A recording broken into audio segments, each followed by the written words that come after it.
கள்ளக்குறிச்சி விஷச்சாராய உயிரிழப்பு விவகாரத்தில் சிபிசிஐடி ஒரு நபர் ஆணைய விசாரணை நிவாரணம் என்று அரசு உடனடியாக நடவடிக்கை எடுத்துள்ளதாகவும் இதில் சிபிஐ விசாரணை தேவையில்லை என்றும் அமைச்சர் ரகுபதி கூறியுள்ளார். அவர்கள் வெளிநடப்பு செய்த பிறகு மாண்புமிகு தமிழ்நாடு முதலமைச்சர் அவர்களை மீண்டும் அழைத்து அவர்கள் தங்கள் கருத்துக்களை சொல்வதற்கு வாய்ப்புகளை தாருங்கள் என்று கேட்ட முதலமைச்சர் தான் மாண்புமிகு தமிழ்நாடு முதலமைச்சர்.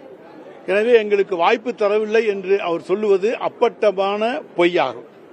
அதைப்போல அவர்களை உட்காருங்கள் என்று சொன்ன சட்டப்பேரவை தலைவர் அவர்களும் எதிர்க்கட்சித் தலைவர் எந்த கருத்தையும் சொல்ல விரும்பினால் சொல்லலாம் என்று சொன்னார்.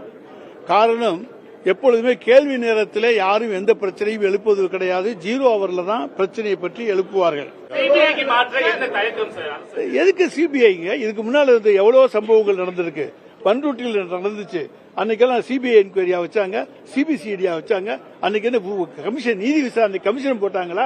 நாங்க இன்னைக்கு உடனே சிபிசிஐடி என்கொயரி, உடனே கமிஷன், இவ்வளவு போட்டு உடனடியாக நிவாரணம் எல்லாமே செய்திருக்கிற அரசு தலைவர் தளபதியினுடைய அரசு. இது எதுக்கு சிபிஐ கொண்டு நம்ம நடக்க வேண்டும்?